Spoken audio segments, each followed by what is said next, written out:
बिस्मिल्लाहिर्रहमानिर्रहीम। पाकिस्तान और दुनिया भर में उर्दू समझते और बोलने वालों को आगा शेख सरवर का सलाम। नाज़रीन किराम, पाकिस्तान के 75 साल सियासी मंजर की बात करें तो कोई भी ऐसी सियासी जमात नहीं है जिसने अपने 5 साल मुकम्मल किए हो।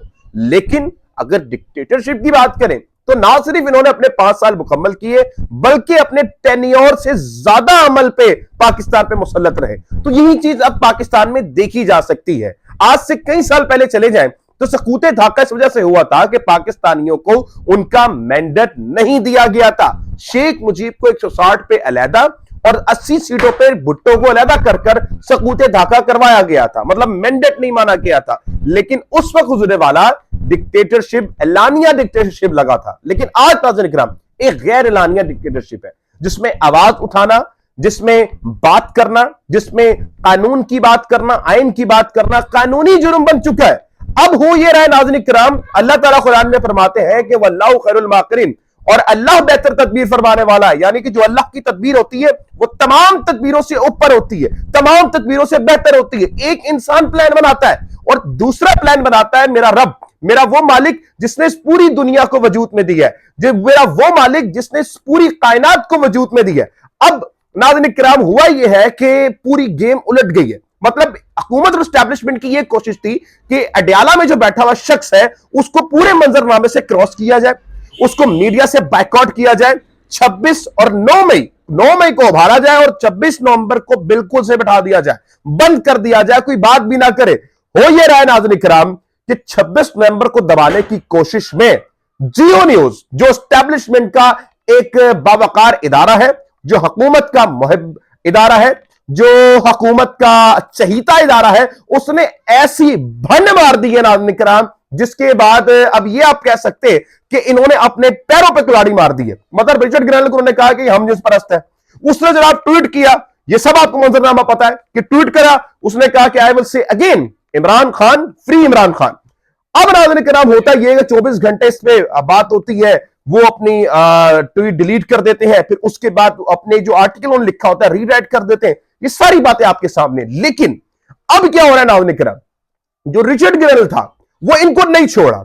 अभी मौजूदा सूरत हाल में जब तक मैं आपसे बात कर रहा हूं वक्त हो रहे हैं 7:30 और इस वक्त तक नाज़रीन किराम रिचर्ड ग्रेनल साहब ने कह दिया है कि जो भी इस वक्त मामला चल रहे हैं पाकिस्तान के अंदर ये अब ज्यादा देर तक नहीं रहेंगे। जरा आप ये पहले ट्वीट पढ़िए। इसमें नाज़रीन किराम जे साहब हैं, ये ट्वीट करते हैं, इसमें क्या बयान कर रहे हैं मैं इसको उर्दू में जरा ट्रांसलेट नहीं कर सकता क्योंकि आप जानते हैं कि पाकिस्तान में जो बातें ये लोग कर रहे हैं ये अगर मैं बयान कर दूं तो फिर वो बोलना और आपके लिए बैठना मुश्किल हो जाएगा। तो आप पढ़ सकते हैं, मैं इसका उर्दू में तर्जुमा भी आपके सामने कर देता हूं। लेकिन फिर जो रिचर्ड ग्रेनल साहब है वो कहते हैं कि ये अब ज्यादा देर तक नहीं चलेगा, मैं नहीं चलने दूंगा ये चीजें। मतलब आप ये देखें कि उनकी एक ट्वीट के बाद पूरा का पूरा जो निजाम था, सियासी निजाम था, वो एक कैदी के हक में हो जाता है। ये नहीं रख सकते इस चीज को। और ये एक नहीं है, मतलब कि कांग्रेसमैन भी ये बात कर रहे हैं, एक जो डोनाल्ड ट्रंप की पूरी काबीना है वो भी बात कर रही है। पाकिस्तान में जियो न्यूज को कह दिया गया है कि जियो न्यूज जो है ये इंटरनेशनल सीएनएन का पाकिस्तान में ये पाकिस्तानी सीएनएन है।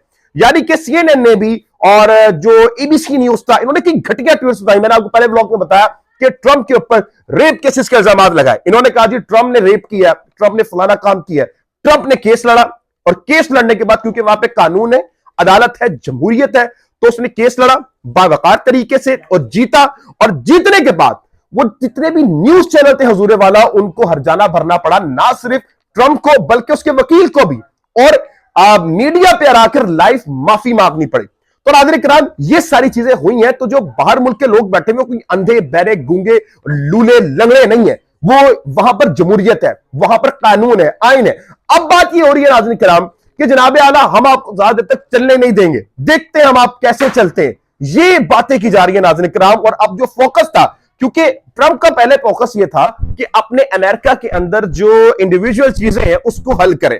मिसाल के तौर पर मैक्सिको का एक मसला था, फिर उसके बाद जो बाहर मुल्क की जंग हो रही है वहां पर इनका मसला था। तो ये चीजें उन्होंने मैनेज करनी थी, उन्होंने उसको देखना था, आवाम से कुछ वादे किए गए थे इन चीजों के ऊपर देखने के लिए। तो अब जो सारा फोकस है वो अब इमरान खान पर हो गया है। क्यों? क्योंकि काबीना में सारी बातें उठ रही हैं। सोशल मीडिया ने इतना उठा दिया इस चीज को कि अब जो है यहां पर निजाम की कांपे टांग रही हैं। वो बिलावल साहब ने एक बात की थी ना, कांपे टांग रही हैं, मतलब कि टांगे कांप रही हैं। यही चीज अब पाकिस्तान में हो रही है। अब मैं आपको थोड़ी सी ना मिसाल दे दूं। देखें, अब बहुत सारे लोगों को लग रहा होगा कि भाई उनकी ट्वीट करने से या उनकी बात करने से क्या अमल होगा, ये लोग तो फस्तायत के पहाड़ तोड़े हुए, इन्होंने ये कुछ भी नहीं हो सकता, फलाना है ढिमाका। देखें एक चीज समझें इस चीज को, वहां पर जो लोग बैठे हुए हैं ना, उनकी एक ट्वीट से यहां पर बड़े बड़े औहदों पर बैठे हुए लोग अपने ट्वीट डिलीट करते हैं। वहां पर बैठे हुए लोग अगर एक ट्वीट करते हैं और सिर्फ यही बोल दें कि फ्री इमरान खान, तो यहां पर जो उनके आर्टिकल होते हैं वो रीराइट हो जाते हैं। बावकार इदारा जियो न्यूज, जिसको बोला जाता है कि जी बहुत क्रेडिबल इदारा है, क्रेडिबल इदारे की जो है पतलून तार दी रिचर्ड ने कहना जी पतलून लाओ, मैं देखना ननू। और अब वो दोबारा कह रहा है कि इनका ये निजाम दोबारा नहीं चलेगा। अगर रिचर्ड या कोई भी ट्रंप की जो एडमिनिस्ट्रेटर है उनका कोई भी अहदेदार इनको कॉल कर देता है, फर्ज करें, इनकी पतलूनें उतर जाएंगी। ये जो हुकूमत में बैठे बड़े बड़े लोग हैं, मैं आपको बता दूं, आप इस व्लॉग में टाइम नोट कर लें, आप इस व्लॉग में डेट नोट कर लें। अगर ट्रंप की एडमिनिस्ट्रेटर ने इनको कॉल कर दी तो शहबाज शरीफ साहब खुद इस्तीफा देके जाएंगे, ये मैं आपको बता दूं। और ये एक पूरा प्लान बना हुआ है, ये पहले प्लान बना हुआ है कि इमरान खान को किस तरह बाहर निकालना है, इमरान खान को जलील करना है कि जनाब ये देखें ये ट्रंप की वजह से बाहर आया। तो मेरे भाई, इमरान खान एक बहुत बड़ा सियासतदान है, 25 साल की उसकी जद्दोजहद देखते हुए आए आप, तो उसने एक दफा भी अपना बयानिया नहीं बदला। हर बार उसने यही कहा ला इलाहा इल्लल्लाह मुहम्मदुर रसूलुल्लाह के बाद कुछ नहीं है, ना उससे पहले ना उसके बाद है। मेरा ये नजरिया, मैं मर जाऊंगा इस नजरिए पर। मतलब इमरान खान ने 25 साल पहले कहा था कि ड्रोन अटैक गलत है, तो अफगानिस्तान में मिलिट्री सोल्यूशन हल नहीं है, वो आज भी अपनी बात पे कायम था। वो जब हुकूमत में उसने तब भी बातें की। ये सारे बात करते हैं जनाब 2018 का इलेक्शन जो था उसमें इमरान खान को जितवाया गया। भाई जितवाया गया, एक सीट आप डिक्लेयर नहीं कर पाए। इमरान खान ने कहा अब एक सीट निकाल के देते मुझे जिसपे धांधली हुई हो, तो मैं अपना बोरिया बिस्तर बांधूंगा, वापस आ जाऊंगा, अपोजिशन में बैठ जाऊंगा। कि ये एक सीट भी नहीं निकाल पाए। इनकी ये मिसालें, हाँ ये बात सही है कि इमरान खान के फैसले कई गलत थे। इमरान खान को जेएसयू नहीं जाना चाहिए था, इमरान खान को भाजपा को एक्सटेंशन नहीं देनी चाहिए थी, इमरान खान साहब की कई गलतियां, अशरफुल मखलूकात है इमरान खान से कई गलतियां हुई हैं। लेकिन मैं आपको बता दूं, इमरान खान वो शख्स है जो वापस नहीं आएगा। ये वाहिद हल है पाकिस्तान के पास। मतलब बड़े आर्मी चीफ भी आ जाएंगे हमारे पास, हमारे पास शहबाज शरीफ भी आ जाएंगे, बड़े नवाज शरीफ भी आ जाएंगे, बड़े बिलावल भी आ जाएंगे, बड़ी मरियम भी आ जाएंगी, लेकिन इमरान खान नहीं आएगा। इमरान खान एक इकलौता है, चला गया तो फिर पता नहीं यहां पर कौन सा इनकलाबी आता है, यह मैं नहीं बता सकता। इमरान खान वाहिद हल पाकिस्तान का, ये जब तक है इस जैसा ना कभी कोई आएगा ना हम सोच सकते हैं। ये वाहिद बंदा है जो पाकिस्तान के मसाइल को हल कर सकता है। इस जैसा बंदा आप नहीं कोई देख सकते। मेरे मुताबिक इमरान खान पाकिस्तान का वाहिद हल है। मैं ये बता दूं आपको कि इस वक्त नाज़रीन किराम, एस्टैब्लिशमेंट और हुकूमत साथ पेश पर नहीं है। इस वक्त हुकूमत यह चाह रही है किसी तरह से पीटीआई को अपने साथ मिलाया जाए, और जो हुकूमत 2 दिन भी नहीं चल सकती थी उसको 5 साल मुकम्मल करवाया जाए। लेकिन ऐसा नहीं होगा। उसकी वजह यह है, अगर नून लीग अपने 5 साल मुकम्मल कर लेती है मिसाल के तौर पर, तो पीपल्स पार्टी जो होगी उसकी सियासत बढ़ जाएगी। वो कभी ये नहीं चाहेगी कि इनके 5 साल हल हो। उनका एक हल निकालेंगे ये लोग बैठ के मुशावरती तौर पर, और इसमें हल ये होगा कि बिलावल को वज़ीर आज़म बना देते हैं, और इसमें भी शहबाज शरीफ को कुल्हाड़ी अपने पैर पे ही मारनी पड़ेगी, मतलब इस्तीफा ही देना पड़ेगा। नो कॉन्फिडेंस वोटिंग तो नहीं हो सकती इनके खिलाफ। अगर हुई तो सबसे ज्यादा जलील होंगे शहबाज शरीफ साहब, क्योंकि इनकी अपनी पार्टी में कोई हैसियत नहीं है, मैं आपको यह बता दूं। बहरहाल नाज़रीन किराम, इमरान खान साहब की न्यूज़पेपर चले। अभी अलीमा आपा की बात हुई है जिस वक्त मैं ये व्लॉग रिकॉर्ड कर रहा हूं। इस वक्त अलीमा आपा की इमरान खान साहब से मुलाकात हुई है। यह मुलाकात तकरीबन 2 घंटे 30 मिनट की मुलाकात थी। इमरान खान साहब से जब उन्होंने मुलाकात की तो उस पर उन्होंने 3 चीजें रखी हैं। देखिए, पहली चीज उन्होंने रखी है कि इमरान खान अपने बयानी से पीछे नहीं हटा। दूसरी चीज कि अगर पाकिस्तान के वजीर आजम, साबिक वजीर आजम इमरान खान साहब के इन 2 मुतालबात को नहीं माना गया तो फिर इमरान खान रेमिटेंस और सिविल नाफरमानी की कॉल देंगे और फिर रोक लेना। क्या वो 2 मुतालबात हैं? पहला मुतालबा है जुडिशल कमीशन बनाना 9 मई और 26 नवंबर पर, और दूसरा है सियासी कैदियों की रिहाई। तीसरा नाज़रीन किराम जो अलीमा आपा ने जिन पे बात की वो है पीटीआई की लीडरशिप। आपको किसी और ब्लॉग में मैं तफसील के साथ बताऊंगा कि इस वक्त लड़ाई, जैसा मैं पहले ही बोल चुका हूं, इमरान खान की ना नून लीग के साथ है, ना एस्टैब्लिशमेंट के साथ है, ना किसी और बंदे के साथ। इमरान खान की लड़ाई पीटीआई कयादत के साथ है। सब कुछ खुल के आ जाएगा आपके सामने जब सिविल नाफरमानी की कॉल आपके सामने आनी है। सिविल नाफरमानी एक ऐसी तहरीक है नाज़रीन किराम जो कभी भी स्टैब्लिशमेंट हुकूमत नहीं चाहेगी कि ये कामयाब हो, और इसको नाकाम बनाने के लिए नाज़रीन किराम पीटीआई के बहुत सारे लोग एक्सपोज होंगे। मैं आपको अभी बता दूं, पीटीआई के बहुत सारे लोग टीवी चैनल्स पे आके कहेंगे कि जी हम जमहूरियत है, जमहूरियत का दस्ता है कि जी हम इख्तलाफ राय रख सकते हैं, मुझे इमरान खान से आपसे ये इख्तलाफ है।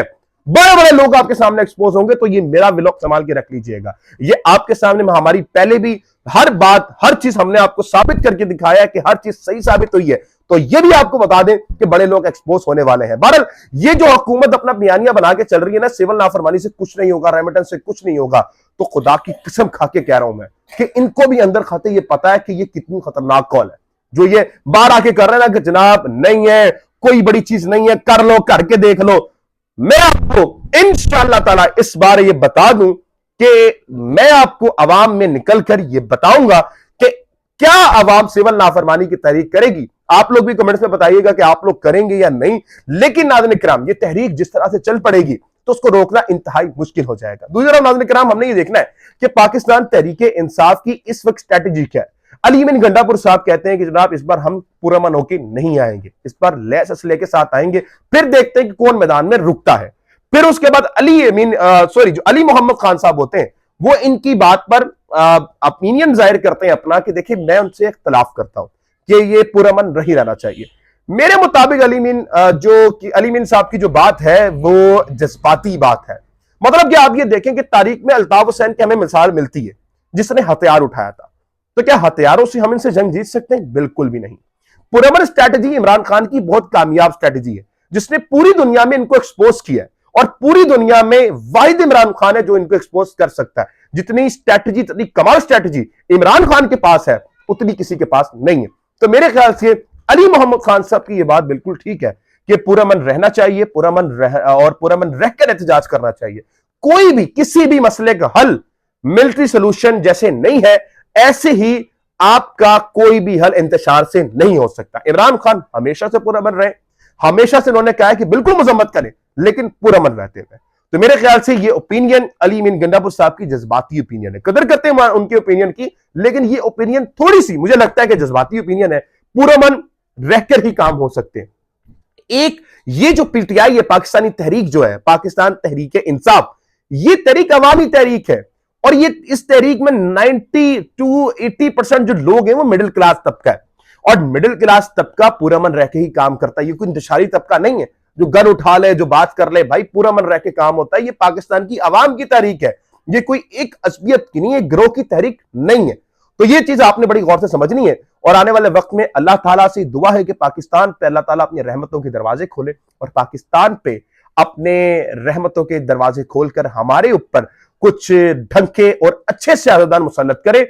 और अल्लाह ताला से यही दुआ कर सकते हैं कि पाकिस्तानी अवाम पे थोड़ा सा रिलीफ मिले। वल्लाहु खैरुल माकिरीन। पाकिस्तान जिंदाबाद।